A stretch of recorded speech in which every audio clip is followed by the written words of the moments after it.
ассалому алайкум бинандаҳои гиромӣ. барномаи иттилоотии ахборо бо тозатарин хабару гузоришҳо манзури шумо менамоем аз телевизиони Тоҷикистон. Дар студио бо шумо Ёр Муҳаммад Самадов ва Мадина Назарова. таваҷҷӯҳ намоед ба сархати гузоришҳо. модар фариштаи меҳру шафқат. болоравии нақши занону бонувон дар замони соҳибистиқлолӣ, таваҷҷӯҳу ғамхории ҳамешагии пешвои миллат муҳтарам Эмомалӣ Раҳмон нисбат ба ин қишри фаъоли ҷомеа. саноат муҳаррики иқтисодиёт, фаъолияти 6 корхонаи саноатӣ ва истеҳсоли молу маҳсулоти ивазкунандаи воридот дар Левакан. 35-солагии истиқлоли давлатии ҷумҳурии Тоҷикистон. ба истиқболи ин ҷашни бузург корҳои созандагӣ дар ноҳияи Сангбор вусъат меёбад. ҳунар беҳаззар буд. амалигардонии тадбирҳои муҳим ҷиҳати соҳибкаснамоии ҷавонон дар шаҳри Бохтар. озмуни ҷумҳуриявии кадбонӯи беҳтарин, муаррифии хӯрокҳои миллӣ ва фарҳанги дастархонороӣ. санҷиши техника ва мошиналоти кишоварзӣ. хоҷагидорони мамлакат ба кишти баҳорӣ омода мешаванд. оғози ба қайдгирии довталабон барои иштирок дар имтиҳонҳои марказонидашудаи дохилшавӣ, ташкили нуқтаҳои доимуамалкунанда ва сайёр дар шаҳру ноҳияҳои минтақаи Кӯлоб. фармони президенти ҷумҳурии Тоҷикистон дар бораи даъвати иҷросияи якуми маҷлиси намояндагони Маҷлиси олии ҷумҳурии Тоҷикистон, даъвати ҳафтум. мутобиқи моддаи 52 Конститутсияи ҷумҳурии Тоҷикистон фармон медиҳам. иҷросияи якуми маҷлиси намояндагони Маҷлиси олии ҷумҳурии Тоҷикистон, даъвати ҳафтум 19 марти соли 2025 соати 10 дар шаҳри Душанбе даъват карда шавад.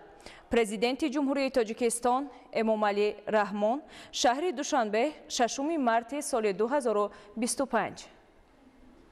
имрӯз бахшида ба рӯзи модар таҳти раёсати раиси маҷлиси намояндагони Маҷлиси олии ҷумҳурии Тоҷикистон Муҳаммад Тоҳир Зокирзода дар мақоми олии қонунбарори мамлакат ҳамоиши идона баргузор гардид. таъкид гардид ки ҷумҳурии Тоҷикистон таҳти роҳбарии президенти ҷумҳурии Тоҷикистон пешвои миллат муҳтарам Эмомалӣ Раҳмон аз рӯзҳои аввали созандагиҳо ба нерӯи офарандаи зан модар таваҷҷӯҳи хос зоҳир намуда, ин давлати миллиро дар асоси ормонҳои модарони тоҷикӣ ҷавҳари онро сулҳу салоҳ, ҳамдилию ҳамгироӣ ва худогоҳию башардӯстӣ ташкил медиҳад бунёд гузоштанд.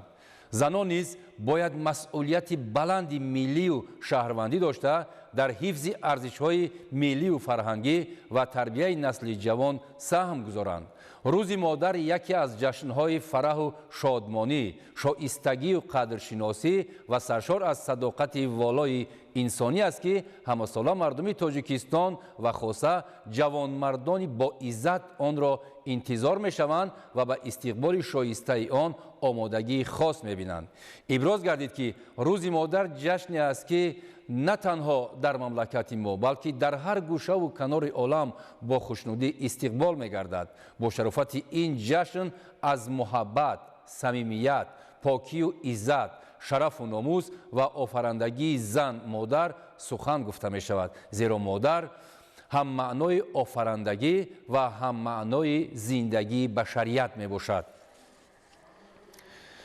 барномаи ахборро идома медиҳем.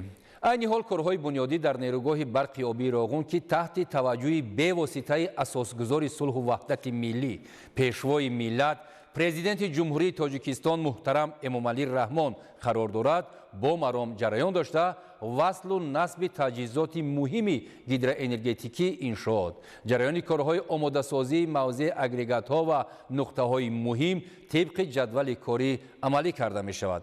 ҳоло ҳамкорамон Фахриддини Муҳаммад Юсуф дар маҳалли сохтмони нерӯгоҳи барқи обии Роғун қарор доранд ва мо имкон дорем ки мустақиман пайваст шавем. салом Фахриддин. корҳои сохтмонӣ дар нерӯгоҳи барқи обии Роғун чӣ гуна ҷараён дорад? марҳамат.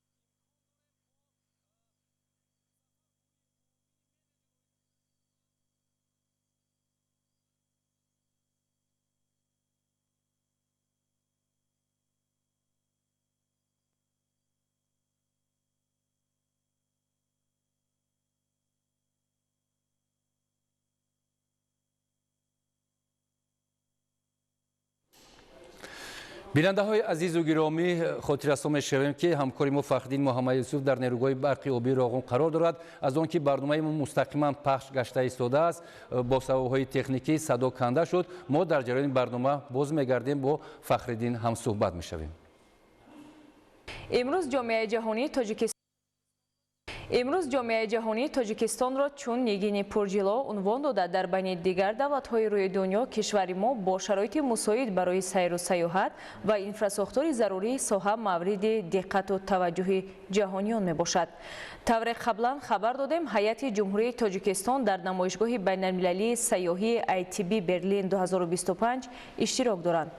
ҳоло ҳамкоронамон Ҷаҳонгир Сафарализода ва Фирдавс Бобоназаров ки дар шаҳри Берлини Ҷумҳурии Федеративии Олмон дар намоишгоҳи байналмилалӣ иштирок доранд, бо онҳо мустақиман дар тамос мешавем. Ҷаҳонгир, мегуфтед имконият ва зарфиятҳои сайёҳии Тоҷикистон дар ин намоишгоҳи бузурги сайёҳии ҷаҳон чӣ гуна муаррифӣ мешавад? ташаккур ҳамкорони азиз, воқеан Тоҷикистон дар арсаи байналмилалӣ ҳамчун кишвари сайёҳӣ муаррифӣ мегардад. Аллакай роҳи дуюм аст ки намоишгоҳи байналмилалии сайёҳии ITB Берлин 2025 дар шаҳри Берлини Ҷумҳурии Федеративии Олмон идома дорад ва зарфият ва имкониятҳои бузурги сайёҳии мамлакат дар ин намоишгоҳи байналмилалӣ муаррифӣ гардида истодааст. ҳоло вобаста ба ин суҳбате дорем бо коршиноси соҳаи сайёҳӣ шаҳрванди ҷумҳурии исломии Эрон Муштарӣ Фаҳимӣ. иштироки Тоҷикистон дар ин намоишгоҳи сатҳи байналмилалӣ чӣ таъсире мегузорад дар бозори сайёҳии дунё؟ قبل از که پاسخگو شوم به سوال خیلی خوب شما، یک سلام و درود پیام گرم خود را به مردم تاج بر سر تاجیکستان میرسونم از اینجا شهر برلین پایتخت آلمان. سوال شما که چه تأثیری میگذاره؟ همونطور که شاهد هستیم سالهای آخر خود کشور تاجیکستان بسیار فعال هستند در زمینه اشتراک در این نمایشگاه‌های بین‌المللی. این باعث میشه که یک زمینه جدیدی پیش بیاد برای معرفی و تبلیغ امکانیت‌های سیاحی کشور و همونطوری که می‌بینید در یک نمایشگاهی که در سطح بین‌المللی هست، مثلا همین برلین ITB برلین 59 سال هست که در این ساحه برگزار میشه. این نمایشگاه مداوم هر ساله هستش و تاجیکستان هم هیچ وقت از برگزاری این نمایشگاه عقب نمیمونه، قفا نمیمونه و همیشه فعالانه اشتراک میکنه. باعث میشه که در اینجا تمام مردمی که اشتراک میکنن که از زمینه‌های مختلف سیاحی هستن، خدمت رسانی هستن، از شرکت‌های هواپیمایی هستن، از بخش‌های فرودگاه‌های کشورهای مختلف هستن، بتونن کشور تاجیکستان رو یک بار دیگه بشناسن. از مشاهده‌ها برمی‌آید که حتی مهمانان زیادی از گوشه سیاحی تاجیکستان بازدید می‌نمایند و لحظه این گوشه خالی نیست. درست.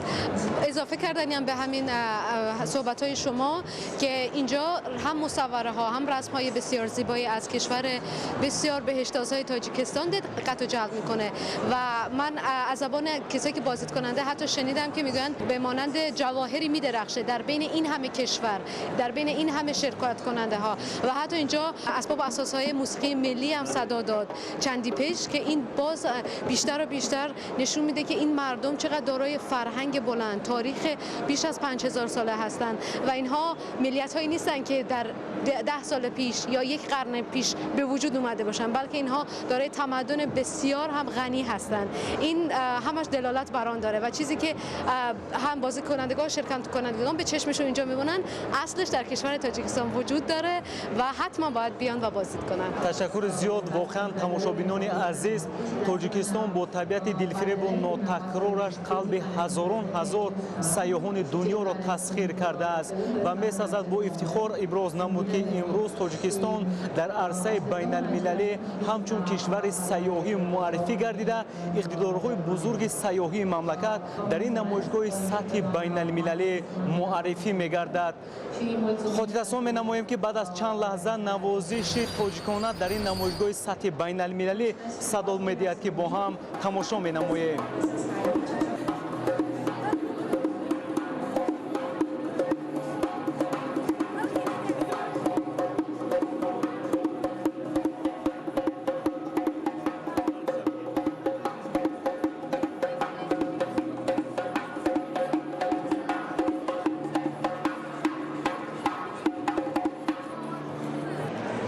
тамошобинони азиз, чуноне ки шумо мебинед, дар ҳошияи ин намоишгоҳи байналмилалӣ вохӯриҳо байни ширкатҳои сайёҳии Тоҷикистон бо дигар кишварҳои хориҷӣ дар шакли соҳибкор бо соҳибкор доир шуда, зимни онҳо масоили ифтитоҳи хатсариҳои нави сайёҳӣ ва ҷалби бештари сайёҳон ба Тоҷикистон баррасӣ мегардад. хурсанд аз он ҳастам ки имрӯз ширкати сайёҳии ватании Skytour-ро дар намоишгоҳи байналмилалии IT Berlin муаррифӣ менамоям. дар ин намоишгоҳи байналмилалӣ мо имкониятҳои сайёҳии Тоҷикистонро муаррифӣ намуда истодаем ва умедвор ҳастам ки боз ҳам хатсарҳои нави сайёҳиро бештар намуда сайёҳонро ба кишвари азизамон ҷалб намоем. дар ҳошияи ин намоишгоҳи сатҳи байналмилалӣ зиёда аз 10 ширкати сайёҳии кишвар иштирок намуда истодаанд. хуб, таваҷҷӯҳи иштирокчиёни ин намоишгоҳи байналмилалӣ аз имкониятҳои сайёҳии Тоҷикистон чӣ гуна аст? таваҷҷӯҳи хориҷиён дар ин сол хеле зиёдтар шуда истодааст. сол ба сол таваҷҷӯҳ майлу рағбати хориҷиён аз давлати Тоҷикистон хеле зиёд шуда истодааст ва имсол боиси хушнудӣ аст ки ғурфаи навбатии Тоҷикистон хеле дар сатҳи олӣ барпо гаштааст инҷо ва мо имконияти бузурге дорем то имкониятҳои сайёҳии Тоҷикистонро барои ҷаҳониён нишон диҳем. тамошобинони азиз, ҳамсӯҳбати дигари мо ҳастанд Саёд Қодирзода, корманди Кумитаи рушди сайёҳӣ назди ҳукумати ҷумҳурии Тоҷикистон. хуб, мегуфтед Тоҷикистон тӯли чанд сол аст ки дар ин намоишгоҳи байналмилалӣ иштирок менамояд?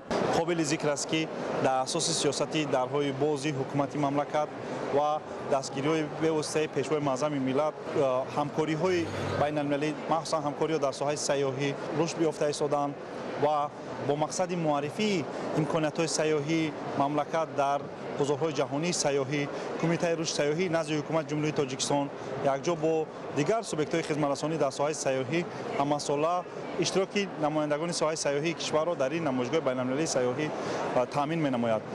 ҳадафи асосии иштирок дар намоишгоҳи байналмилалии ITB Берлин ва дигар намоишгоҳҳои байналмилалии сайёҳӣ ин муаррифии зарфиятҳои сайёҳии мамлакат ба ҷаҳониён, аз ҷумла муаррифии таъриху фарҳанги бой, табиати зебо ва нотакрори кишвар, меҳмоннавозии мардуми шарифи кишвар ва дигар зарфиятҳои нуҳуфтаи сайёҳии мамлакат мебошад. иштирок дар чунин намоишгоҳҳои байналмилалии сайёҳӣ барои васеъ гардидани географияи ташрифоти сайёҳони хориҷӣ ба кишвар, ҷалби сармояи хориҷӣ, роҳандозии ҳамкориҳо ва тақвияти ҳамкориҳои ширкатҳои сайёҳӣ ва дигар субъектҳои хизматрасонӣ ба дигар ширкатҳои хориҷӣ дар маҷмӯъ барои рушди соҳаи сайёҳии мамлакат мусоидат менамояд. пайгири телевизиони Тоҷикистон бошед. ҳамкорон идомаи ахбор. ҳамасола дар мамлакат 8 март рӯзи модар таҷлил карда мешавад. бо самимияту дӯстдорӣ ва муҳаббату қадршиносӣ ҷашн гирифтани рӯзи модар дар Тоҷикистони соҳиби истиқлол нишони эҳтиром ба модар ва қадру манзалати шоистаи ӯ дар бунёди ҷомеаи солим мебошад.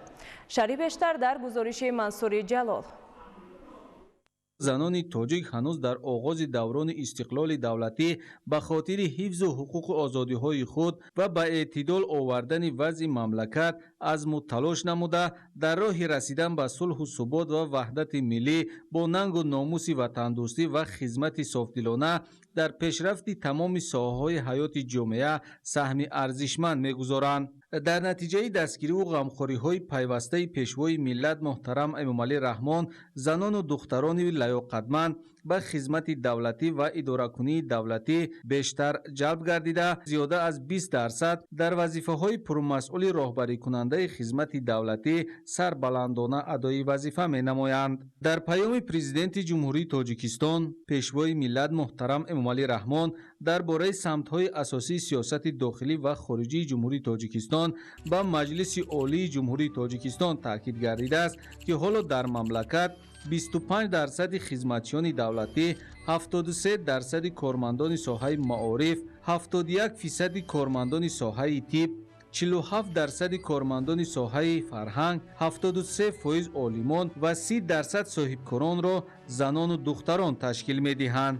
имрӯз беш аз 110 000 занони мамлакат ба фаъолияти соҳибкорӣ машғул мебошанд. дар замони соҳибистиқлолӣ зиёда аз 280 000 нафар духтарон مؤسسه‌های تحصیلات عالی را ختم کردند، یعنی صاحب معلومات عالی گردیدند. از آغاز جاری گردیدن کوتای پرزیدنتی، یعنی در 28 سال اخیر 11600 نفر دختران مؤسسه‌های تحصیلات عالی را با کوتای پرزیدنتی ختم کردند. علاوه بر این 35000 دختران و زنان مؤسسه‌های تحصیلات عالی کشورهای خارجی را ختم کرده صاحب معلومات شدند.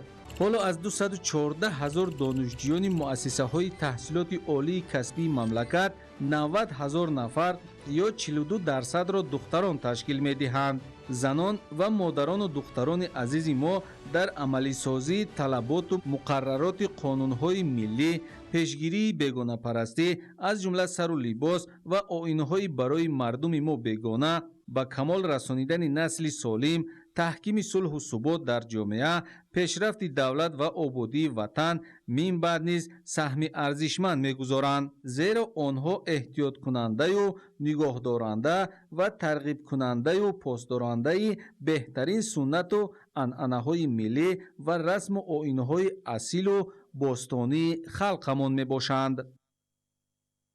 طور پرزیدنت جمهوری تاجیکستان پیشوای ملت محترم امامعلی رحمان ابراز داشتند مادر موجود مقدسترین و عزیزترین و ببهاترین برای انسان و سزاوار و ارزنده همه گونه پرستش، دوستداری و غمخوری می باشد.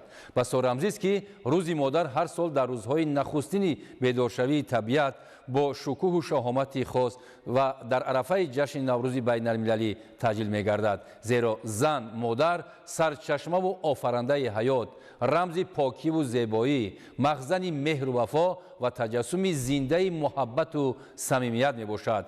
با مناسبت روز مادر در وزارت و کمیته، اداره و تشکیلات‌های دولتی، مؤسسه‌های عالی تعلیمی و شهر و ناحیه‌های مملکت چهاربینی‌های فرهنگی فراغتی برگزار گردید که از جریان آنها خبرنگاران ما گزارش می‌دهند. در سود عالی جمهوری تاجیکستان با افتخار روز مادر چهاربینی ادانه دایر شد. گفته شد که زنان و مادران هنوز در آغاز دوران استقلال دولتی به خاطر حفظ حقوق و آزادی‌های خود و به اعتدال آوردن وضع کشور تلاش ورزیده در راه رسیدن به صلح و ثبات و وحدت ملی سهم ارزشمند گذاشتند. حالا هزارها نفر زنان و بانوان قوی اراده و جسور و دلیر تاجیک در صف قواهای مسلح و مقامات حفظ حقوق خدمت مادر وطن را ادا کرده در حفظ مرز و بوم کشور و تامین ترتیبات و آرامی جامعه برابر مردان خدمت کرده ایستادند. چون این زنان و بانوان متین اراده ملت افتخار همگان هستند. ذکر گردید که زنان از آغاز صاحب استقلالی مملکت در محور سیاست حکومت قرار دارند و دولت تاجیکستان به مسئله بلند برداشتن مقام زنان و بانوان در حیات جامعه توجه مخصوص ظاهر می نماید. زنان در تربیت سرمایه انسانی سهمی نمایان دارند. نقش زن در جامعه از عائله منشأ میگیرد، چون که زن فرزند را در روحیه انسان دوستی و نیکبینی، وطن دوستی و میهن پرستی، راستی و راستکاری، زیبایی پرستی و حقیقت نگاری تربیت نموده چون انسانی کامل به وای میرساند. سهم زنان و بانوان صاحب هنر در احیا نمودن و ترقی دادن هنرهای مردمی و با همین راه مهیا کردن جایهای کاری برای دیگر بانوان خانشین بسا ارزشمند و نظررس است. بنابراین مسئله بهبود زندگی زنان و دختران همیشه در محور سیاست اجتماعی حکومت جمهوری تاجیکستان قرار دارد و پرزیدنت جمهوری تاجیکستان محترم امامعلی رحمان ضمن برآمد و واخوری‌هایشان و مسائل دستگیری زنان و بانوان توجه خاصه ظاهر می‌نمایند. در آخر چهاربینی به بانوان تحفه‌های خاطره‌ای تقدیم گردید. به افتخار روز مادر در وزارت تندرستی و حفظ اجتماعی اهالی چهاربینی دایر شد. ابراز گردید که تجلیل روز مادر با فرارسی فصل بهار راست آمده تجسم مهر و محبت بی‌پایان نسبت به زنان و مادران می باشد. مادر یگانه موجود مشفق و غمخوار و مونس و مهربان است که به فرزند حیات می بخشد. با او سخن گفتن و راه رفتن را یاد می دهد، او را تربیت می نماید و در روند تربیت در قلب فرزند خود احساس محبت و صمیمیت، نیکی و نکوکاری و انسان دوستی به وجود می آورد.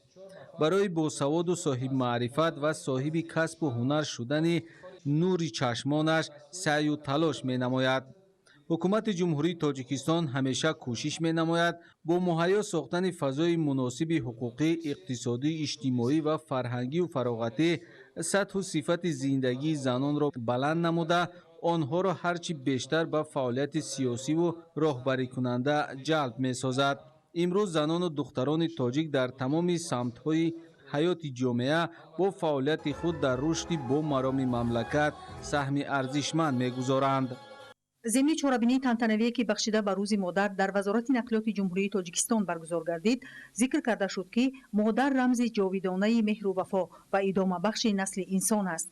زن مادر تاجیک در طول تاریخ تربیتگر فرزندان نابغه و خردمند، صالح و پاکطینت، با فضل و صاحب معرفت و تندرست و هنرمند و سازنده بوده است و این رسالت مقدس خود را امروز نیز با عفت و شرف ادامه می‌بخشد. در سطح دولتی جشن گرفتن روز مادر نشانه اعتبار و احترام خاصه دولت و حکومت جمهوری تاجیکستان نسبت به مادران و زنان و گواهی روشنی در دوران صاحب استقلالی کشور به مقام و منزلت بلند صاحب گشتن آنها میباشد. تاکید گردید که حکومت جمهوری تاجیکستان به مسئله دستگیری زنان و دختران اهمیت اولین درجه داده، این اقدام را به یکی از سمت‌های مهم سیاست اجتماعی دولت تبدیل داده است. امروز زنان در زینه‌های گوناگون شاخه‌های حاکمیت و کل ساحه‌ها فعالیت نموده در پیشرفت اقتصادیات و اجتماعیات مملکت سهم ارزنده خود را می‌گذارند. اظهار گردید که مادر رسالت پرزحمت پرورش نسل‌ها را به دوش کشیده با سرشت و ضمیر پاکش برای هستی فرزند،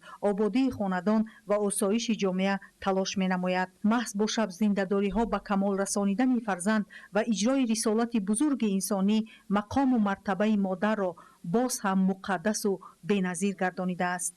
در جلسه تنتنوی عاید به بزرگی زن مادر، مقام و مرتبه زنان در تاجیکستان صاحب استقلال، نقش زنان در رشد جامعه و استواری عائله‌ها و تربیت فرزندان سخنرانی کرده شده، زنان و جوان دخترانی که در ساحه راهسازی و راهنگاهداری کار و فعالیت می‌نمایند با مکافات و سپاسنامه‌ها قدردانی کرده شدند. چاره‌بینی اداره کمیته دولتی اداره زمین و گیاه‌زیستی جمهوری تاجیکستان بخشیده به روز مادر در تالار کمیته آغاز گردید. مادر مظهر محبت، مهر و وفا، صبر و تحمل و چراغ روشن خاندان هر یک انسان است. با شیر پاک و دعای نیک مادران فرزندان راه سعادت را می‌یابند و جامعه با حضور آنها رشد می‌کند. در راه علم و معرفت، تربیت فرزندان و آبادی وطن عزیز نقش مادران بی‌نظیر است. باید تذکر داد که با در نظر داشت نقش بسیار ارزشمند و مؤثر زنان و مادران در حیات سیاسی و اقتصادی و اجتماعی و فرهنگی کشور، حکومت مملکت مسئله تامین نمودن حقوق و منفعت‌های آنها را در مرکز سیاست خود قرار داده است. طور پیشروی ملت پرزیدنت جمهوری تاجیکستان محترم امامعلی رحمان تاکید نمودند مادر چراغ خاندان، آفتابی بخت و سعادت فرزندان و سرچشمه مهر و محبت در جامعه می باشد. دستگیری مادران و بانوان، بلند برداشتن مقام و منزلت آنها و تأمین زندگی شایسته برای این قشر مهم جامعه از سمت‌های افضلیتناک سیاست دولت و حکومت به شمار می رود. سپس در وضعیت تنتنوی با یک گروه سابقه‌داران مهنت همچنین با کل زنان و دختران کمیته تحفه‌های خاطروی و گل‌های معطر تقدیم گردید. سرایندگان خوش‌آواز اتحادیه دولتی گروه‌های ایجادی و کنسرتی وزارت فرهنگ جمهوری تاجیکستان با پیشکش سرودهای دلنشین و چاره‌بینی شکوه دیگر ضم نموده طبع اشتراکچیان را بالیده نمودند. زن مادر آینه چهره‌نمای ملت میباشد. بنابراین حکومت جمهوری تاجیکستان با در نظر داشت نقش و سهم سازنده و بنیادکارانه زنان و دختران برای آنها فضایی را به وجود آورده است که آزادانه تحصیل و کار کنند، در همه ساحه‌ها و عرصه‌ها برابر مردم فعالیت نمایند. این است که زنان و دختران لیاقتمند و کاردان و تشبثکار به خدمت دولتی و اداره‌کنی دولتی طرف بیشتر جلب گردیده شدند. به خاطر احترامی خاص داشتن نسبت به زن مادر در ماده دوم قانون جمهوری تاجیکستان درباره روزهای عید 8 مارس روز مادر مقرر کرده شده است. از این رو همه ساله در تمام وزارت و کارخانه ها و تشکیلات مؤسسه ها همچون عید جشن گرفته می شود. این نوبت در کمیته به خطر عضوقواری نزد حکومت جمهوری تاجیکستان وابسته به روز مادر شورابینی تنتنوی برگزار گردید. گفته شد که مادر یگانه موجود مشفق و غمخوار و مونس و مهربان است که به فرزند حیات میبخشد، با او سخن گفتن و راه رفتن را یاد میدهد، او را تربیت میکند و در روند تربیت در قلب فرزند خود احساس محبت و صمیمیت، نیکی و نکوکاری و انسان دوستی را به وجود میآورد. برای باسواد و صاحب معرفت و صاحب کسب و هنر شدن نور چشمانش سعی و تلاش مینماید. به عبارت دیگر مادر فرزند خود را با تمام وجودش دوست می‌دارد، زیرا فرزند معنای هستی او به حساب می‌رود. از این رو مادر برای هر یک شخص نهایت عزیز و گرامی و مقدس ترین انسان میباشد. محض به خاطر همین فضیلت و زحمت های مادران راهبریت کمیته به خطر عضوقواری نزد حکومت جمهوری تاجیکستان بخشیده به روز مادر زنان بانوان کمیته را با تحفه ها قدر شناسی نمودند که از این اقدام روحیه بانوان بالیده گردیده خرسندیشان حد و کنار نداشت. امروز در خدمات اجرایی نزد حکومت جمهوری تاجیکستان در یکجایگی با اتفاق نویسندگان تاجیکستان تحت عنوان نقش مادران و زنان در تحکیم رشد جامعه و تعلیم و تربیت فرزندان چورابینی ایدانه برگزار گردید. در همایش راهبریت و کارمندان خدمات اجرایی نزد حکومت جمهوری تاجیکستان اینچنین کارمندان اتفاق نویسندگان تاجیکستان اشتراک نمودند. ضمن برگزاری چورابینی مسئولین خدمات اجرایی نزد حکومت جمهوری تاجیکستان ابراز نمودند که مادر آفرینده حیات، پیوندگر نسل‌ها، سرچشمه مهر و محبت و نیروبخش روح و جان است. نقش مادران و زنان در تحکیم و رشد جامعه، تعلیم و تربیت فرزندان نهایت مهم و ارزشمند میباشد. غمخواری به زنان مادران بخش مهم سیاست اجتماعی، اساسگذار صلح و وحدت ملی، پیشوای ملت پرزیدنت جمهوری تاجیکستان محترم امومالی رحمان به شما رفته. اثبات این گفته‌ها سندهای معیاری حقوقی قبول نموده، از جمله فرمان پرزیدنت جمهوری تاجیکستان درباره تدبیرهای بلند برداشتن مقام زن در جامعه میباشد که نمونه بهترین اعتماد و باوری به زنان و قدردانی از مسئولیت شناسی و غیرت و کاردانیشان میباشد. امروز برای فعالگردانی نقش زنان در حیات اقتصادی و اجتماعی و سیاسی کشور همه عامل‌ها و شرایط اجتماعی و فرهنگی و اقتصادی و سیاسی فراهم آورده شدند. با تاکید اشتراکچیان چورابینی در سطح دولتی و با تنتنه و شکوه خاصه جشن گرفتن روز مادر نشانه احترام زیاد دولت و حکومت کشور نسبت به مادران و زنان میباشد، زیرا نقش آنها در آبادی خاندان، تربیت کردن و به وای رسانیدن فرزندان، با آنها آموزانیدن زبان مادری، آداب و معنویات، در ضمیر آنها جای نمودن احساس بلند خودشناسی و خودآگاهی، حس ملی و افتخاری وطنداری بی‌نظیر است. در ادامه چورابینی به زنان و بانوان خدمات اجرایی نزد حکومت جمهوری تاجیکستان تحفه‌های خودروی تقدیم گردید. همزمان در چورابینی محفل شعر با اشتراک شاعران و نویسندگان برپا گردیده خاطر اشتراکچیان را شاد نمودند. امروز در اکادمی ملی علم‌های تاجیکستان بخشیده به روز مادر چورابینی فرهنگی و فراغتی تنتنوی تحت عنوان مجسمه گویای زندگی برگزار گردید. چورابینی فرهنگی فراغتی با قرائت شعرهای سرشار از مهر و وفاداری، صداقت و محبت به مادر آغاز گردید. تاکید شد که مادر سرچشمه خشک نشونده حیات، الهه حسن، حیات بردوام، اساس هستی فرزندان، عشق بی پایان، بهار بی خزان، دولت جاویدان است. مادر بعد آفریدگار آفرینده است، شخصی که در زندگی از نخستین لحظه های به دنیا آمدن انسان او را پرستاری میکند. این مادر است و همین است که پرزیدنت جمهوری تاجیکستان پیشوای ملت محترم امومالی رحمان اوید به شخصیت مادر و عموما بلند برداشتن مقام و منزلت زن مادر شورانندشی نموده، برای صاحب معلومات نمودن بانوان و زنان، زیاد نمودن صف زنان در تمام ساحه‌های مختلف دولت و جمعیت کارهای زیادی را به سامان رسانیده، شرایط مساعد برای آنها فراهم آورده است که باعث افتخار و سرفرازی است. طوری در پیام نوبتی پرزیدنت جمهوری تاجیکستان محترم امومالی رحمان به مجلس عالی تاکید شد در کشور 25% خدمتچیان دولتی، 73% کارمندان ساحه معارف، 71% کارمندان ساحه طب، 47% کارمندان ساحه فرهنگ، 37% عالمان و 30% صاحبکاران را بانوان و زنان تشکیل می‌دهند. مادران و بانوان اکادمیای ملی علم‌های تاجیکستان خوشبخت و سرفراز بوده زیر غمخوری‌های همیشگی پیشوای ملت محترم امامعلی رحمان قرار گرفته در حفظ و حمایه و پیشبرد علم تاجیک سهم باسزای خویش را در برابر مردان گذاشته ایستادند. شرایط معاصر پیشبرد کار و فعالیت برای زنان و بانوان در اکادمیای ملی علم‌های تاجیکستان فراهم است. فعالیت زنان در حیات اقتصادی و اجتماعی مملکت و رشد باثبات کشور نظررس میباشد. زنان و مادران تاجیک در فضای صلح و ثبات حیات به سر برده دانش و ملکه اشان را به تربیت درست فرزند و پیشرفت و شکوفایی وطن روانه نمودند. ابراز شد که در سطح دولتی جشن گرفتن روز مادر نشانه اعتبار و احترام زیاد حکومت مملکت نسبت به مادران و زنان و در دوران صاحب استقلالی به مقام و منزلت خاصه صاحب گردیدن آنها می باشد. مادر شخصیتی است که در حیات جای او را کسی عوض کرده نمیتواند. بزرگان هنوز از زمانهای قدیم در وصف مادر داستانهای و شعرها و دیوانها ایجاد نمودند. هر یک فرد خودآگاه را می باید که مادران را چون گوهرک چشم حفظ نموده احترامشان را به جا آورند. در ادامه چاره‌بینی بانوان اکادمیا برای فعالیت نظررس و اشتراک در کارهای جمعیتی با تحفه‌های خاطروی قدردانی شدند. در آخر هنرمندان بهر فراغت حاضرین و گرامی‌داشت زن مادر برنامه فرهنگی را پیشنهاد نمودند. زن مادر یگانه فرشته روی زمین است که زندگی از او سرچشمه میگیرد.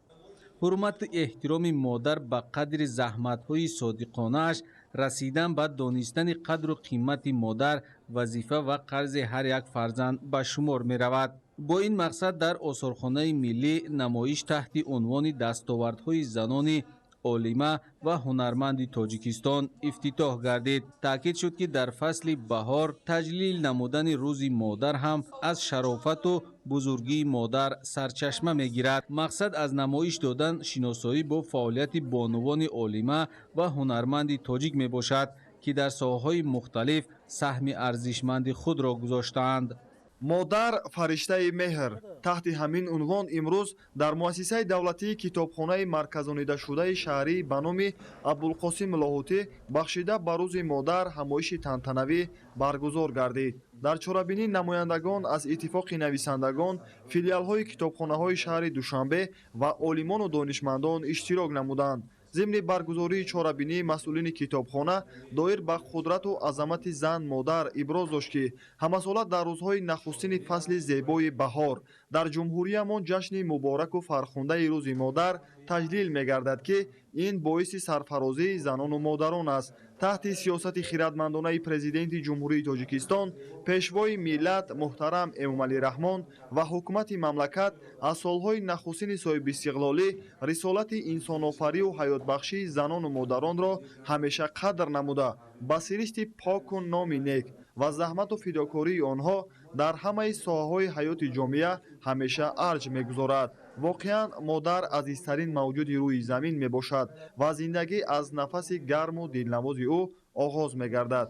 تاکید کرده شد که حکومت مملکت برای منتظم بهتر گردانیدن وضع اجتماعی زنان تدبیرهای ضروری اندیشیده برای جلب بیشتری آنها به حیات سیاسی و جمعیتی جامعه کارهای سودمند عملی میشوند. حکومت مملکت من بعد نیز به زنان و دختران همچون نیروی پیشبرنده جامعه تکیه نموده برای حل مشکلات آنها تمام تدبیرهای ضروری را میاندیشد. مهر و محبت و ارجگذاری به مادر بود که مقام و منزلت زن مادر با کوشش و زحمت‌های سرور دولت محترم امامعلی رحمان در سطح سیاست دولتی پشتیبانی و دستگیری پیدا نمود. در ادامه چاره‌بینی یک زمره زنان و بانوان با افتخارنامه کمیته کار با زنان و عائله نزد حکومت جمهوری تاجیکستان سرفراز گردانیده شدند. جمع آمد تنتنوی بخشیده به روز مادران با صدا دادن سرود ملی آغاز گردید. رهبریت ولایت ابراز داشت که جشن رسمی دولتی اعلام شدن روز مادر در تاجیکستان صاحب استقلال گواه رفشن بلند برداشتن مقام و منزلت زن مادر در جامعه کنونی تاجیکان دانسته می شود. گفته شد که تجلیل روز مادر که به فرارسی روزهای فصل نازنین سال بهار راست می آید. تجسم مهر و محبت بی‌پایان به این فرشته آفریننده حیات بوده. آن همساله در کشور عزیزمان تاجیکستان صاحب استقلال با شکوه و جلال خاص برگزار گردیده، در خود همگیرایی ناگسستنی انسان و طبیعت، روح و جسم، زیبایی باطنی و ظاهری و معرفت و اخلاق را انعکاس می سازد. حالا صف بانوان در تمام ساحه‌های خواجگی مملکت نظررس بوده. در خود مقامات اجرایی حاکمیت دولتی ولایت مختار کوهستانی بدخشان و مقامات خود اداره کنی شهرک و دهات تعداد خدمتچیان دولتی عمل کننده در مجموع 77% را تشکیل می دهد. در منصب‌های راهبری کننده باشد، از این شماره 32% را بانوان تشکیل می دهند که باعث افتخار می باشد. در این روز برای نشان دادن مهارت بلند کسبی و پیشبرد سیاست دولت، اجرای وظیفه‌های راهبری کننده و به مناسبت روز مادر یک قطار زنان بانوان و جوان دختران کسب و کار گوناگون با افتخارنامه و سپاسنامه و مکافات‌ها سرفراز گردانیده شدند. برنامه فرهنگی تهیه گردیده اهل فرهنگ ولایت مختار کوهستانی بدخشان که سرشار از سرود و ترانه‌های وصف مادر بود، به چاره‌بینی شکوه دیگر را ضم نمودند. بزرگی زن در آن تجسم می‌یابد که او چراغ خاندان، ادامه دهنده نسل، تربیت کننده فرزند و اینچنین نگاه دارنده زبان، تاریخ و فرهنگ ملی می باشد. بخشیده به گرامی داشت عید مادران در مرکز مأموری ولایت ختلان شهر باختر چاره‌بینی تنتنوی ادانه دایر کرده شد. این چاره‌بینی تمام زنان سعادتمند ولایت ختلان را به هم آورد. با ابتکارات مقامات اجرایی حاکمیت دولتی ولایت ختلان در تئاتر موسیقی مسکوی به نام عطا محمد جانوی شهر باختر با مناسبت عید مادران چاره‌بینی ادانه دایر کرده شد. در این چاره‌بینی زنان و بانوان با غیرت و متین اراده از شهر و ناحیه‌های ولایت ختلان اشتراک نمودند. مسئولین ضمن سخنرانی اظهار داشتند که روز مادر یکی از جشن‌های فرح و شادمانی، شایستگی و قدرشناسی و سرشار از صداقت والای انسانی است که همساله مردم تاجیکستان و خاصه جوانمردان با عزت آن را انتظار می‌شوند و با استقبال شایسته آن آمادگی خاص می‌بینند، زیرا این جشن است که با اسم بزرگ مادر پیوند می‌باشد و زندگی و روزگار هر یک کدام ما از محبت و صمیمیت و شرافت و فداکاری مادران سرچشمه می‌گیرد. روز مادر جشن است که نه تنها در مملکت ما بلکه در هر گوشه و کنار عالم با خوشنودی تام استقبال می‌گردد. با شرافت این جشن از محبت، صمیمیت، پاکی و عزت، شرافت و ناموس و آفرندگی زن مادر سخن گفته می‌شود. زیرا مادر هم معنای آفرندگی و هم مأوای زندگی بشریت می باشد. تاکید کرده شد که رشد منظم و استوار جامعه به اشتراک و سهم فعال زنان و دختران غیر امکان است. زنانی با شجاعت ولایت ختلان در کارهای دولتداری، سیاست، ساحه‌های اجتماعی و اقتصادی جمهوری فعال بوده وظیفه‌های مسئول را به عهده دارند. این است که نقش فعالیت زنان ولایت ارزشمند ارزیابی می‌گردد. ابراز کرده شد که زنان و دختران در حیات سیاسی و اقتصادی و اجتماعی و فرهنگی جمهوری نقشی بسیار ارزشمند و مؤثر دارند. دولت و حکومت مملکت مسئله تامین حقوق و منفعت‌های آنها را در محور سیاست خود قرار داده است. محض با شرافت تدبیرهای اندیشیده حکومت مملکت، خصوصا پرزیدنت جمهوری تاجیکستان محترم امامعلی رحمان با مقصد بلند برداشتن نقش زنان در جامعه از جانب حکومت مملکت چندین سند و قرارهای مهم و سریوقتی قبول گردیدند که بازگوی غمخوری‌های حکومت جمهوری تاجیکستان نسبت به زنان و دختران در تاجیکستان میباشد. سپس از جانب مسئولین به زنان و بانوان ولایت جهت فعالیت نظررس داشتنشان در کسب و کار گوناگون با تحفه‌های خاطروی قدرشناسی نمودند. در فرجام بهر بالیدروحی اشتراکداران چاره‌بینی از جانب اهل فرهنگ و هنر ولایت سرود و ترانه‌های دلاشوب پیشکش کرده شد. در شهر باختر بخشیده به روز مادر و گرامیداشت این نعمت بی‌بهای عمر تحت عنوان زن معرفت پرور از جانب شعبه معارف شهر چاره‌بینی ادانه برگزار گردید که در آن آموزگاران و سابقه‌داران علم و معارف اشتراک نمودند. سراول راهبریت مقامات اجرایی حاکمیت دولتی شهر باختر اشتراکداران را به روز عیدشان صمیمانه تبریک نموده اظهار داشتند که در سطح بلند جشن گرفتن روز مادر نشانه اعتبار و احترام زیاد دولت و حکومت مملکت نسبت به مادران و زنان ва дар даврони соҳибистиқлолии мамлакат манзалати хосаро соҳиб гаштани онҳо буда заҳмату фидокориҳои зан модар ҳамеша қадр мегардад. зеро занону модарони тоҷик ҳанӯз дар оғози даврони истиқлоли давлатӣ ба хотири ҳифзу ҳуқуқу озодиҳояшон ва ба эътидол овардани вазъи мамлакат азму талош намуда дар роҳи расидан ба сулҳу субот ва ваҳдати миллӣ бо нангу номуси ватандӯстӣ ва заҳмати софдилона тамоми соҳаҳои ҳаёти ҷомеа саҳми арзишманд гузоштаанд. агар ба шоҳномаи абулқосим фирдавсӣ рӯ биёварем мебинем ки модарону занони мо на танҳо паҳлавонҳо ба дунё оварданд, балки худ дар ҳолати зарурӣ ба мисли гурдофарид ба дифои давлату сарзаминҳояшон мебаромаданд. ёдовар карда шуд ки тоҷикзанон дар ҳама давру замон соҳиби ифтихор, иффат, поквиҷдонӣ, шуҷоат ва меҳру садоқат буданд. имрӯзҳо дар тоҷикистони соҳибистиқлол ҳазорон гурдофаридон дар дилхоҳ соҳаҳои хоҷагии халқ фаъолият доранд. ҳамаи ин натиҷаи сиёсати дурандешонаи сарвари давлат муҳтарам Эмомалӣ Раҳмон мебошад, ки мавқеи занонро дар ҷомеаи имрӯза ба арши аъло расонидааст. дар рафти чорабинӣ аз ҷониби масъулин ба як зумра фаъолзанон ки саҳми арзандаи худро дар самти илму маориф гузоштаанд бо ифтихорномаву сипосномаҳо ва дигар тӯҳфаҳо қадршиносӣ карда шуданд.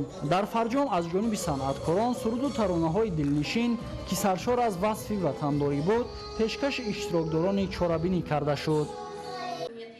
бахшида ба рӯзи модар дар донишкадаи технология ва менеҷменти инноватсионӣ дар шаҳри Кӯлоб чорабинӣ бо шукӯҳи идона таҳти унвони 100 ҷону дил фидои як муддаои модар баргузор гардид. дар оғози фасли зебои сол баҳори нозанин ки замини биҳиштосои тоҷикистони азиз пироҳани сабз ба бар карда мардуми шарифи он дар фазои сулҳу амнияти пойдор ваҳдату истиқлоли комил зери роҳнамоиҳои пешвои миллат муҳтарам Эмомалӣ Раҳмон рӯзи модарро ҷашн мегиранд.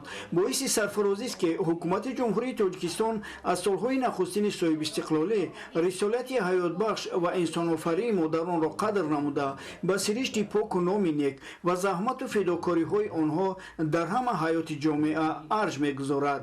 зеро аз нури чеҳра ва муҳаббати поки зан модар роҳи ҳаёти имрӯзу фардои инсоният мунаввар, манзилаш гарм ва қалбаш нарму осуда аст. дар идомаи чорабинӣ як қатор омӯзгорзанон барои саҳми арзанда гузоштан дар рӯҳияи ватандӯстию хештаншиносӣ, тарбия намудани ҷавонон ва дар амал татбиқ намудани сиёсати созандаи пешвои миллат президенти ҷумҳурии Тоҷикистон муҳтарам Эмомалӣ Раҳмон нисбати занону бонувон бо сипоснома қадрдонӣ карда шудаанд. дар анҷом бинандаҳои азизу гиромӣ, инак боз бо Фахриддин Муҳаммади Юсуф дар нерӯгоҳи барқи оби Роғун мустақиман дар тамос мешавем. марҳамат Фахриддин. ташаккур ҳамкорон. бинандагони гиромӣ, бо дар назардошти дар релифи кӯҳӣ ҷойгир будани иншооти муҳими аср нерӯгоҳи барқи оби Роғун гоҳ-гоҳ мавҷ ханда мешавад ва инак бо барқарор шудани алоқа мо пахши мустақимро боз идома медиҳем. инак мо имкон дорем бо Зафар Бури, муовини менеҷер оид ба таъмин ва назорати сифати корҳо дар нерӯгоҳи барқи оби Роғун ҳамсуҳбат шавем. хоб мегуфтед ки имрӯз корҳо дар нерӯгоҳи барқи оби Роғун чӣ гуна ҷараён дорад? айни замон дар сохтмони сарбанди нерӯгоҳи барқи оби Роғун дар самти хобонидани маводи шағалзамин дар такягоҳҳои поёнӣ ва болоии ядрои сарбанд бо як ҷӯшу хуруш, бо як суръати хело ҳам баланд корҳо иҷро гардида истодаанд. зеро ки дастуру супоришҳои пешвои муаззами миллат президенти маҳбубамон дар моҳи августи соли ҷорӣ сатҳи сарбанди нерӯгоҳи барқи оби Роғун бояд дар тарози 1110 қарор гирад ва оби обанбор сатҳи оби обанбор бошад то сатҳи 1100 бардошта шавад. ин аст ки корҳо бо як ҷӯшу хуруш, бо як дилгармӣ ва бозам мегӯям бо як суръати хело ҳам баланд иҷро гардида истодаанд. мувофиқи лоиҳияи кори моро зарур аст ки то сатҳи 1110 зиёда аз 17 миллион куб маводҳои хокиву сангӣ хобонем. вақте ки мо дар бораи хобонидан мегӯем, мумкин ба назари кас чунин намояд ки хело ҳам кори осон аст, вале ҳар як маводи элемент, ҳар як элементи сарбанд талаботҳои махсуси худро дорад, технологияи махсуси худро дорад. ҳар як қабат бо баландии махсус ки пештар дар майдончаҳои таҷрибавӣ санҷида шудааст, бо намии муайяни махсус, бо тарзи шибакунии махсус, бо таркиби донабандии махсус хобонида шиба карда мешавад. корҳо бо тариқи шабонарӯзӣ сурат мегиранд. Дар як баст аз 100 то 140 адад автомашинаҳои калонҳаҷми боркаш ба кор ҷалб гардиданд ва дар як шабонарӯз аз 50 то 55 ҳазор куб маводи шағалзамин хобонида шуда истодааст. ба ғайр аз ин дар ёнаҳои чапу рости ядрои сарбанд чӣ хеле шумо дида истодаед барои решабандкунӣ, яъне обнагузар намудани қабатҳои ёнаҳои чапу рости ядро корҳои сементасионӣ рафта истодааст. мувофиқи лоиҳаи корӣ 5096 адад чоҳҳои сементасионӣ пешбинӣ гардидааст ки то имрӯз 3346 адад аллакай иҷро гардиданд. ба ғайр аз ин дар такягоҳи поёнӣ дар тарози 1065 васлу насби асбобҳои дақиқсанҷ рафта истодааст ки мо тавонем дар оянда ба воситаи ин асбобҳои дақиқсанҷ зариби заҳиши обҳои полоишӣ ва нишасти сарбандро зери назорати қатъӣ қарор бидиҳем. Он мегуфтед ки имрӯз дар нерӯҳои барқи обии Роғун рӯҳияи корӣ чӣ гуна эҳсос мешавад? рӯҳияи кории мардум хеле ҳам баланд аст. Кормандон бо як рӯҳияи баланд боиси баланди ватандорию ватандӯстӣ кору фаъолият карда истодааст. шахсан ман худам миннатдории худамро ба ин давлати ҳукумат ва президенти маъмумам изҳор менамоям ки дар ватани худ бо ихтисоси худам кору фаъолият карда истодам ва заррае ҳам бошад баҳри ободии ватан, гулгулшифоии ватан дар ин сохтмони азим аср кору фаъолият карда истодаам. барои шумо изҳори сипос мекунем. Бинандагони гиромӣ, ёдрас мешавем ки дар нерӯҳои барқи обии Роғун имрӯз пурра ҷавонон ва мутахассисони ватанӣ кору пайкор доранд ва тамоми тадбирҳое ки дар ин иншооти муҳими аср амалӣ карда мешавад баҳри ободӣ, баҳри дурахшонии кишвари маҳбуби мо Тоҷикистони соҳиби истиқлол роҳандозӣ мешавад. ҳамкорони азиз, ин лаҳза суханро боз ба шумо медиҳем.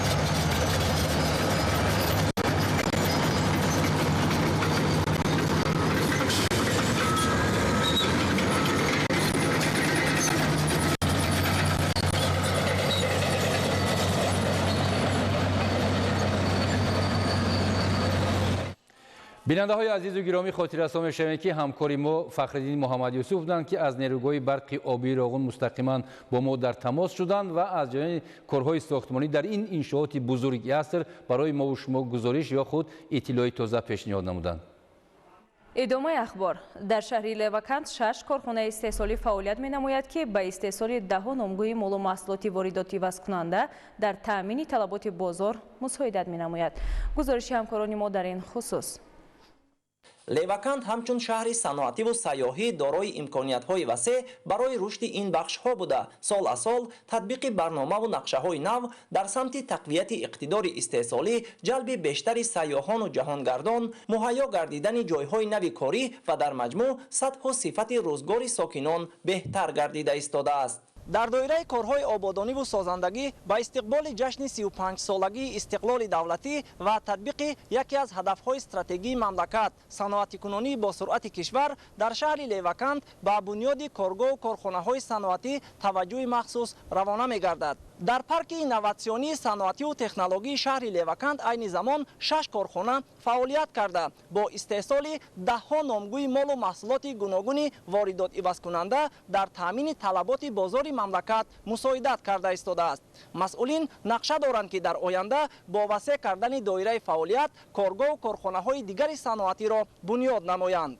масоати умумии парки инноватсионии саноативу технологии шаҳри Леваканд 1.8 гектарро дар бар гирифта, он дорои корхонаҳои коркарди шиша, коргоҳҳои истеҳсоли макарон, маводи шустушӯӣ, дастпӯшак, рангҳои сохтмонӣ, мебел, инчунин биноҳои маъмуриву хоҷагидорӣ, мағозаи фурӯши маҳсулоти корхонаҳо ва иншооти ёрирасон иборат мебошад. дар маҷмӯъ дар парки инноватсионии саноативу технологии шаҳри Леваканд 55 нафар با کار تامین گردیدند که فعالیت دائمی آنها با زیاد نمودن سرعت رشد استحصال محصولات صنعتی و بهتر گردیدن شرایط زندگی اهالی مساعدت میکند. در دایره آمادگی با جشن 35 سالگی استقلالیت دولتی جمهوری تاجیکستان هدف چهارم ملی صنعتی کنونی با سرعت کشور ما صاحبکاران را وادار می‌نماید که با حس بلند وطندوستی و رشد و پیشرفت مملکت خود سهمگزار باشیم.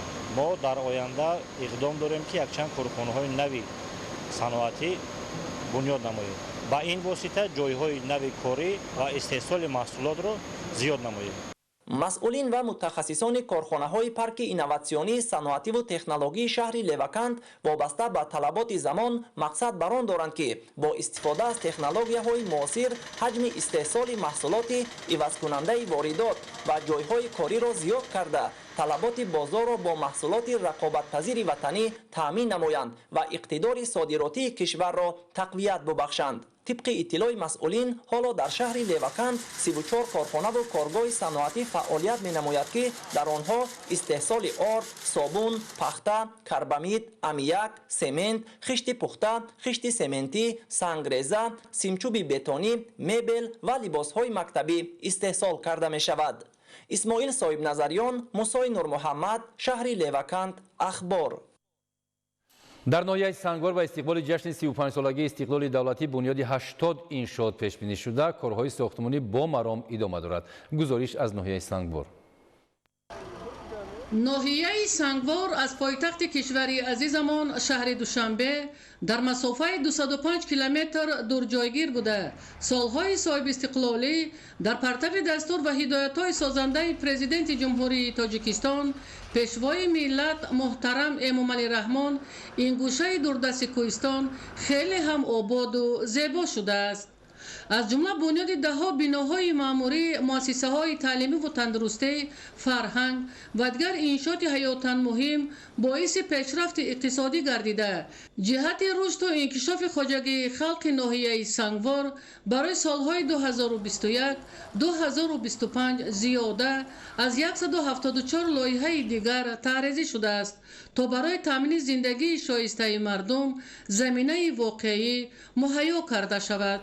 سال گذشته در دوره سفر کاری پرزیدنت جمهوری تاجیکستان پیشوای ملت محترم امامعلی رحمان و ناحیه‌های منطقه رشت در ناحیه سنگوار یک قطار انشاءات از جمله مجسمه اسماعیل سامانی، نشان دولتی، تالار مجلسگاه برای 400 جای نشست، شعبه معارف، بنای مهمانخانه و مرکز سودا از 4 آشیانه را به استفاده دادند.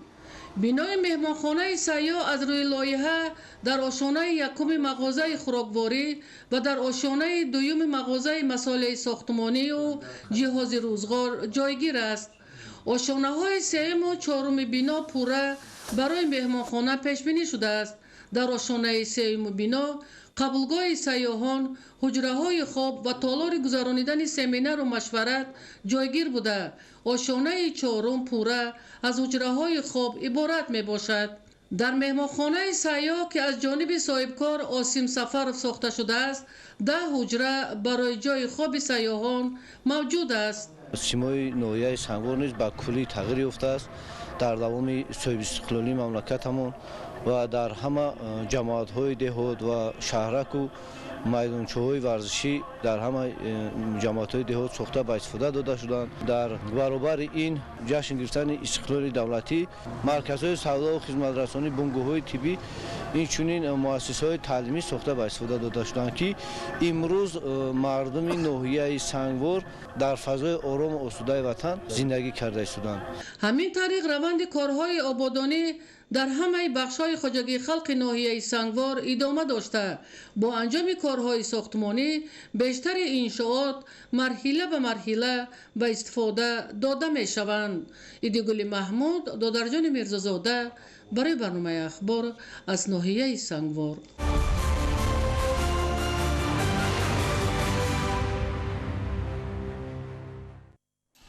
مؤسسه دولتی تعلیمی لیسه کسبی تکنیکی شهر بختر فعالیت پرثمر داشته. در این مؤسسه دانشجویان از تمام شهر و ناحیه‌های مملکت تحصیل نموده از روی 11 اختصاص به کسب و هنرآموزی جلب می‌گردند.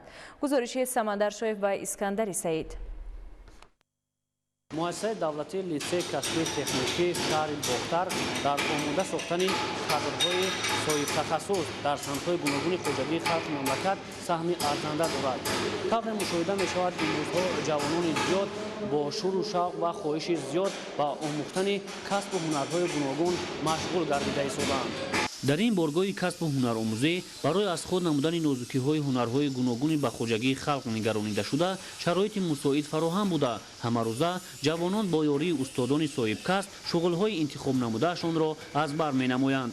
در مؤسسه دولتی تعلیمی لیسه کسبی تکنیکی شهر بختر 520 خواننده از روی اختصاص منطقی برقی، چوبتراش بیناکار، چوبتراش ساختمانچی، اختصاص سیستم کامپیوتری و اینترنت تکنولوژیا، دوزندگی، کافشگری برقی، منطقی برقی و کسب آموزی فرا گرفته شده است. این سال کسب آموزان از روی اختصاص‌های گوناگون 182 نفر ختم می‌کنند.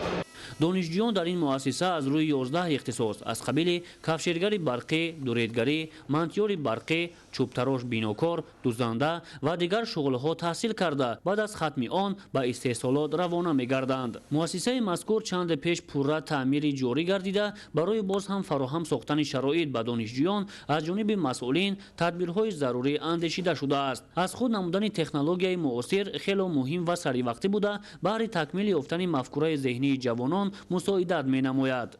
در لیسه کسبی تکنیکی شهر بختر مرکز شغل فاصله‌ای تشکیل شده است که در اینجا خوانندگان در سمت تکنولوژی اطلاعاتی علم از خود کرده و برای دسترس دیدن به جایهای کاری خود با واسطه کامپیوترها جای کاری خود را معین می‌سازند.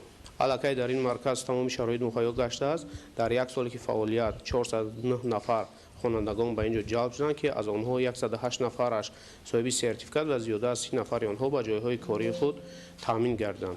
طور مسئولین اطلاع دادند در آینده نیز جهت بهتر و خوبتر به راه ماندن آموزش هنرهای ضروری خوجگی خلق تدبیر اندیشی نموده در صاحب کسب گردانیدن جوانان سهمی ارزنده می‌گذارند.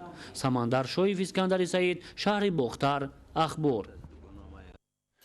12 سال می شود که مرکز ملی تستی نزد پرزیدنت جمهوری تاجیکستان فعالیت داشته. نظام و داخلشوی به مؤسسه‌های عالی کسبی و مؤسسه‌های کسبی میانه مخصوص را به تنظیم می‌دارد.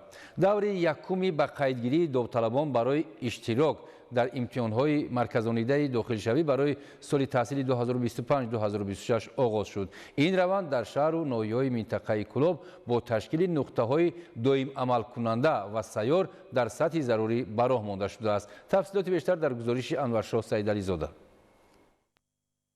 از 1 مارس این جانب روند به قیدگیری داوطلبان به امتحانات مرکزانیده داخلشوی ادامه دارد که در شهر و ناحیه‌های منطقه کلوب ولایت ختلون نیز این روند خوب به مشاهده می‌رسد. محض روند بی‌سابقه تعلیم و تربیت و اجرای رسالت کسبی آموزگاران مؤسسه‌های تعلیمی است که اشتراک در روند به قیدگیری امتحانات مرکزانیده داخلشوی داوطلبان و راه یافتن آنها با مؤسسه‌های تحصیلات عالی و میانه کسبی سال از سال بهتر و خوبتر گردیده شده است. امسال نیز ختم کنندگان مؤسسه‌های تعلیمی شهر و ناحیه‌های منطقه کلوب در روند به قیدگیری اشتراک فعال نموده با انتخاب اختصاص‌های گوناگون خود را ثبت نام نموده شدند. در نقطه‌های به قیدگیری برای داوطلبان به نهایت شاید خوب فراهم آورده شده است. همین نقطه‌های به قیدگیری برای جهت شفافیت را تامین کردن با کامراهای آوازی ثبت کرده شده‌اند. برای شهروندان، برای داوطلبان، برای والدین یک شرایط خوب فراهم آورده شده. جهت صرفه وقت از جهت اقتصادی، جهت مادی و معنوی بسیار یک شرایط خوب فراهم آورده شده است که این را در طول 12 سال فعالیت مرکز ما بر اعلی مشاهده کرده ایم. اشتراک فعال ختم کنندگان مؤسسه‌های تعلیمی در روند به قیدگیری داوطلبان به امتحان‌های مرکزانیده داخلشوی مرکز ملی تحصیل نزد پرزیدنت جمهوری تاجیکستان از داشتن مهارت و ملکه و بلند بودن سویه دانشی آنها شهادت می‌دهد. داوطلبان تأسیس مرکز ملی تحصیل و جهت راه یافته با مؤسسه‌های عالی یکی از وسیله خوبی داخلشوی ارزیابی نموده از چنین دستگیری‌های رهبریت عالی حکومت مملکت اظهار سپاس می‌نمایند. طور مشاهده می‌گردد امروزها در جمهوری تاجیکستان در قیاس به سال‌های قبلی داوطلبان به نقطه‌های به قیدگیری بیشتر حاضر شده حجت‌های خویش را می‌سپارند تا اینکه با مؤسسه‌های تحصیلات عالی و میانه کسبی داخل شوند و ادامه تحصیل نمایند. به اطلاع مسئولان در منطقه کلوب 11 نقطه به قیدگیری از جمله در 7 شهر و ноҳияҳои минтақаи Кӯлоб 8 нуқтаи ба қайдгирии доиму амалкунанда ва дар 3 ноҳияи дигар бошад 3 нуқтаи ба қайдгирӣ ба таври сайёр ташкил карда шудааст ки довталабон аз онҳо метавонанд васеъ истифода намоянд. Анваршоҳ Сайдализода, Сайҳомиди Шариф аз минтақаи Кӯлоби вилояти Хатлон барои барномаи иттилоотии Ахбор. бинандаҳои гиромӣ, ин буд нашри муфассали барномаи иттилооти Ахбор. хайр саломат бошед.